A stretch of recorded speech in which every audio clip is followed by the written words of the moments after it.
Assalamualaikum warahmatullahi wabarakatuh. Perkenalkan, nama saya Naryono SPD. Saya guru bahasa Indonesia. Anak-anak sekalian, ayo kita belajar menulis pantun. Sebagai pembukanya, saya akan membacakan sebuah pantun kabar kalian. Pergi ke pasar membeli batik. Jangan lupa beli durian. Duhai muridku tampan dan cantik, bagaimana kabar kalian? Sehat-sehat saja kan? Dan anak-anakku sekalian, saya harapkan sehat, cantik, tampan, dan giat belajar. Nah, sebagai pemuka pantun yang kedua, ini sebagai motivasi anak-anak sekalian. Anak kucing bermain gitar. Gitar dipetik masih mengalun. Jika ingin menjadi pintar, belajarlah giat dan tekun. Nah, sebagai pantun pemantiknya, anak-anak sekalian coba berlatih membuat pantun yang mudah ini. Yaitu kalian meneruskan sampiran baris kedua dan isi baris keempat. Berakit-rakit ke hulu, coba diteruskan. Sedangkan yang isinya bersakit-sakit dahulu dan diteruskan. Nah, anak-anakku sekalian, apa toh itu pantun? Ayo, siapa yang bisa menjawab pantun? Nah, untuk lebih jelasnya, kami jelaskan. Pantun adalah karya sastra puisi lama atau klasik yang berasal dari Melayu, yang terdiri dari 4 baris atau 4 larik. Larik pertama dan kedua berupa sampiran, sedangkan larik ketiga dan keempat merupakan isi. Karena jumlah barisnya ada 4, maka pantun juga disebut kuarten. Nah, anak-anak sekalian, agar kita bisa menulis pantun yang bagus, maka kita harus tahu karakteristik pantun. Nah, karakteristik pembangun pantun ada 2. Yang pertama, struktur pantun yang meliputi pertama, sampiran berupa larik pertama dan larik kedua yang berfungsi sebagai pembentuk rima atau sajak. Sedangkan yang kedua, isi yang meliputi larik ketiga dan larik keempat. Nah, karakteristik pantun yang kedua adalah kaidah kebahasaan. Pantun menggunakan bahasa yang selaras, yang meliputi bahasa kiasan, diksi atau pemilihan kata, imaji, yang keempat, bunyi akhir kalimat atau rima atau ritme.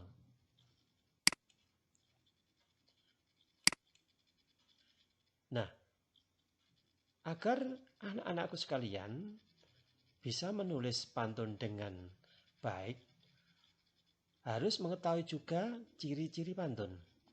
Apa itu ciri-ciri pantun? Yang pertama, pantun terdiri dari 4 baris atau larik. Yang kedua, larik pertama dan kedua sebagai sampiran. Larik ketiga dan keempat merupakan isi pantun. Sedangkan ciri yang keempat, pantun memiliki pola sajak atau rima A, B, A, B. Sedangkan ciri yang kelima, setiap larik dari pantun terdiri dari 8 sampai 12 suku kata. Nah, anak-anak sekalian, kalau tadi sudah tahu ciri-ciri dan karakteristik dari pantun, mari kita perhatikan langkah-langkah menulis pantun. Nah, anak-anak sekalian, dalam menulis pantun ada tip yang mempermudah menulis pantun yang bagus. Yang pertama, menentukan tema dulu. Yang kedua, anak-anak harus memahami karakteristik atau ciri-ciri pantun. Yang ketiga, menulis isi. Menulis baris atau baris ketiga dan keempat terlebih dahulu. Yang keempat, menentukan sampirannya. Sedangkan langkah yang kelima, kemudian menulis larik pertama dan kedua dengan memperhatikan rima atau akhir baris ketiga dan keempat. Nah, yang perlu ketahui anak-anak sekalian, jenis pantun itu banyak sekali ya. Yang pertama yaitu pantun anak-anak. Pantun anak-anak adalah pantun yang memiliki kaitannya dengan masa kanak-kanak. Contohnya, alangkah terang sinar mentari, tatkala aku tengah di teras. Alangkah senang hati ini, tatkala jadi juara kelas. Nah, dari pantun anak-anak tadi, coba anak-anak sekalian berlatih menulis pantun anak-anak yang bagus.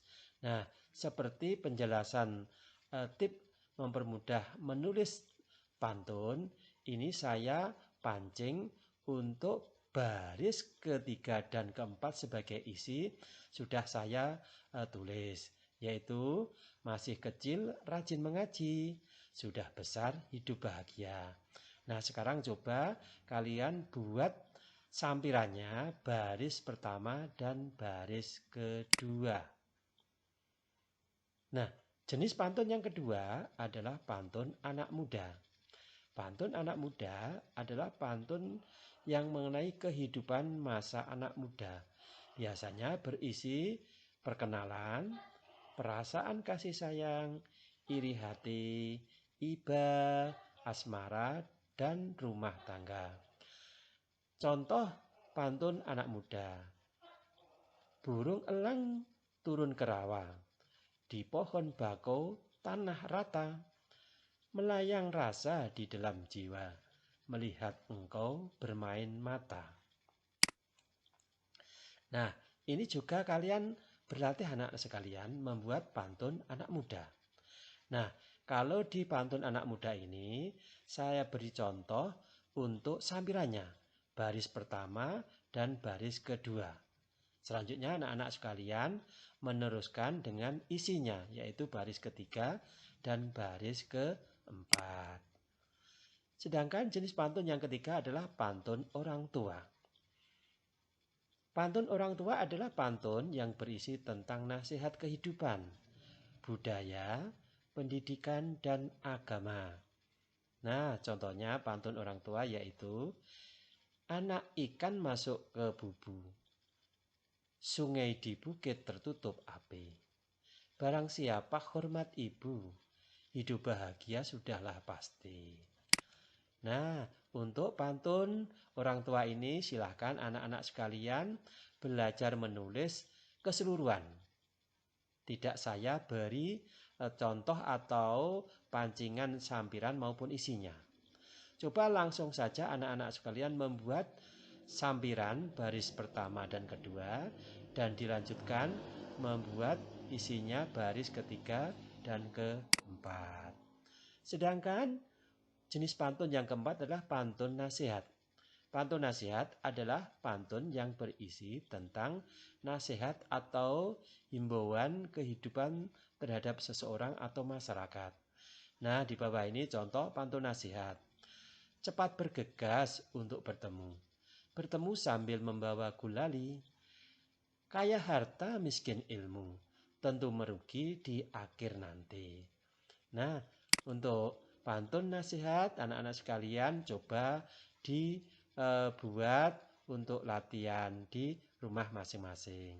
Sedangkan pantun yang kelima adalah pantun jenaka. Pantun jenaka adalah jenis pantun yang memiliki kandungan isi yang lucu dan menarik. Contohnya, kucing putih bermain tali, kera duduk membaca koran, bagaimana hati tidak geli, kepala botak suka sisiran. Nah, ini kan lucu sekali anak-anak sekalian.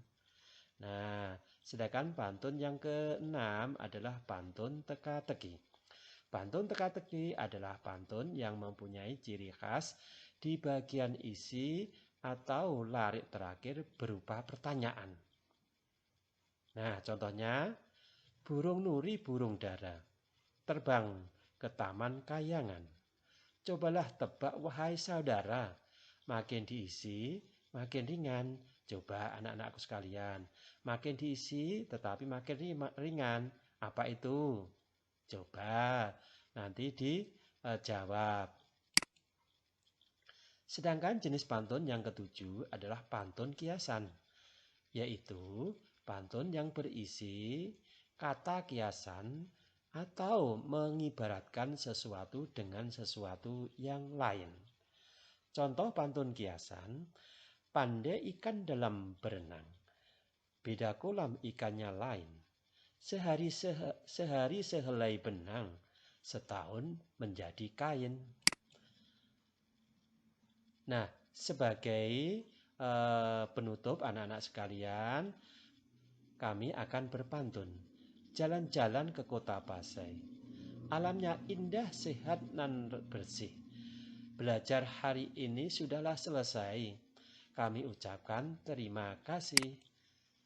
Nah, anak sekalian, selamat berpantun. Terima kasih. Wassalamualaikum warahmatullahi wabarakatuh.